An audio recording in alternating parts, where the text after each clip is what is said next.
Good afternoon, everyone. We'd like to thank you for giving us the chance to speak here today. Today, Muraoka Sato, Yasunaga, and I from GSAIS, and Ando, Yoshino, and Sugimoto from Graduate School of Engineering have been discussing the relationship between well-being and innovation from the perspective of our different specialties for about a month. I would like to introduce what we have been discussing about the relationship between well-being and innovation.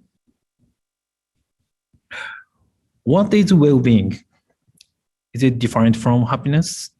In the field of psychology, research on human potential, growth, and self-actualization has been conducted since around 1960. Led by Abraham Maslow and Carl Rogers. In the research, the term happiness has been used to describe the state in which a person achieves self-actualization in a monistic way.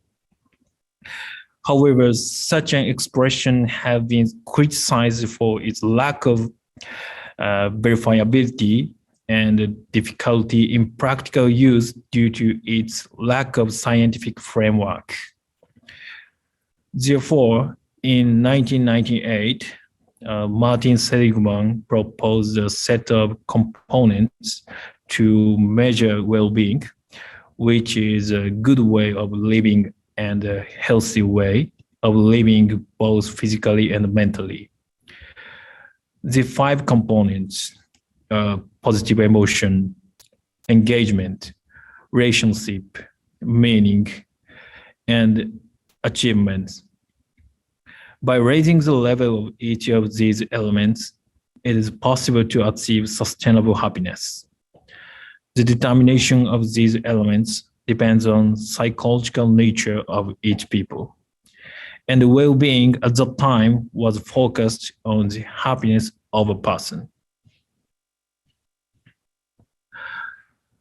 On the other hand, in recent years, as Japan has become more economically and technologically advanced, material fulfillment can only satisfy short-term happiness. As a result, it has become necessary to consider not only the individual's happiness, but also the environment surrounding the individual. And the scope of the elements of well-being has gradually expanded. Similarly, in the field of sociology, the scope of individual capital that satisfies subjective utility has expanded over time. The capital has been defined by Pierre Bourdieu in 1979 as economic, cultural, and social capital, and its interpretation has been expanded to include the natural capital, which is currently emphasized. By extracting keywords from various well-being indicators published today and classifying each capital, we found that the interpretation of well-being has expanded to include not only subjective, but also social capital. So, well-being is now one of the major global targets. As you know, well-being appears in SDG Goal 3, ensure healthy lives and promote well-being for all at all ages. In this Goal 3, the well-being is used in almost same meaning as health and life conditions. As Professor Sekiyama mentioned, OECD quantitatively measures improvement of well-being to design effective public policies. In this How's Life report, OECD defined well-being framework.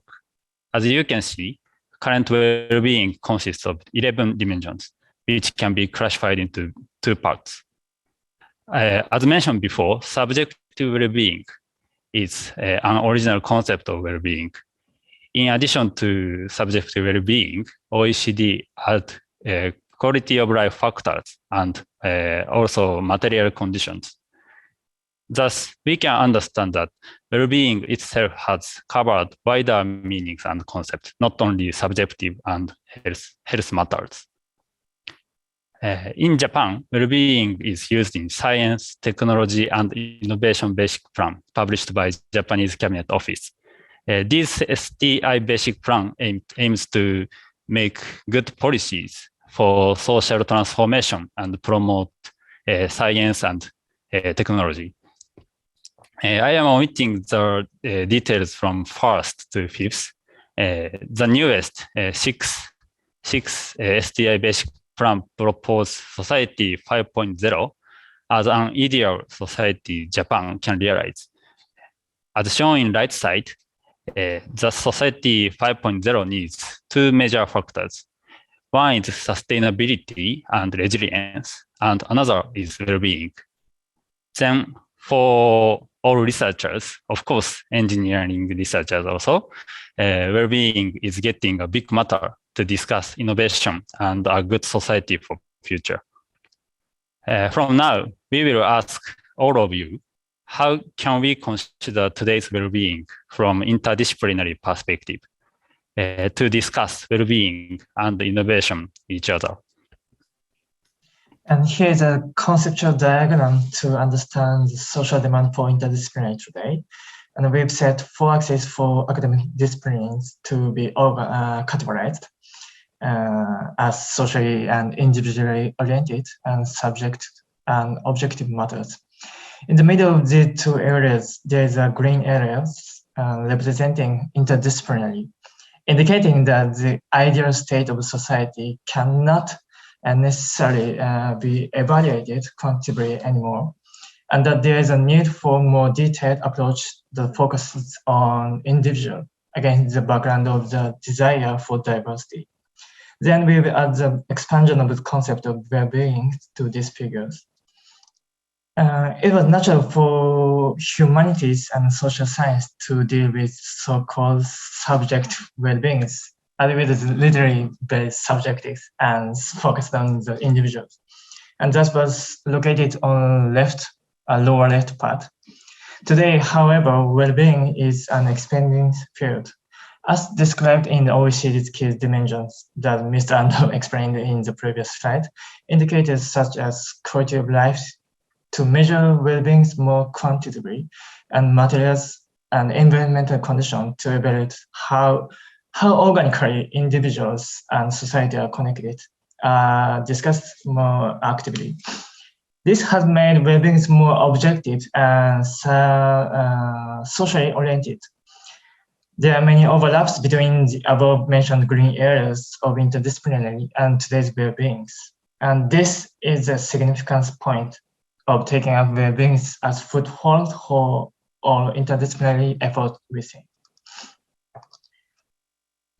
So in order to effectively implement an interdisciplinary approach, there are 3 elements to be considered important. As this diagram shows, it is essential to gather knowledge from various academic disciplines and integrated subject of object perspectives on diverse global issues. At the same time, the most important factor is to have a common vision of what the interdisciplinary approach is set for and what kind of society we want to achieve through.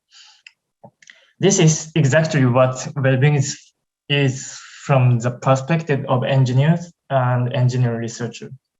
By having a common vision of goals, we can prevent it from becoming an apparent interdisciplinary and lead to a creative heaven that goes beyond mere problem solving. Furthermore, by always keeping in mind the perspective of how to implement these integrated findings in society, interdisciplinary approach and dialogues will accelerate innovation and lead to realization of new lifestyle of social system with the 25 in mind. Okay, so far we have discussed how well-being is incorporated into society and academic fields. Now this is the GSAIS International Symposium, so I want to raise the issue how we GSAIS can contribute to well-being. Through re-examining the policies of GSAIS, we came to grasp the ideal form of GSAIS. Our school's curriculum is based on the Buddhism term, Monsishu, as Sekiyama-sensei mentioned. And as distinctive characteristic of hearing, Mon, we have classes handling many fields like Hashi. We also have a service learning and the Jukugi. Through these courses, we acquire knowledge across disciplines and can imagine the ideal future society. And then we start to identify the global issue from the ideal society and narrow it down to a research theme. We could say this is the backcasting approach to envision what the future Earth could look like and to identify fundamental issues. Once we set the research theme and start the research, we aim to implement the findings in society.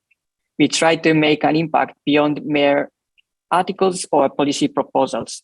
By this impact, we could contribute to a community full of well-being. We thought this could make the university unique. Here, I want to ask myself and all of you from GSAIS, if we could really follow these policies, do we really reflect the knowledge from Hashi or service learning to our research? Could we make impact on society? If not, what should we do?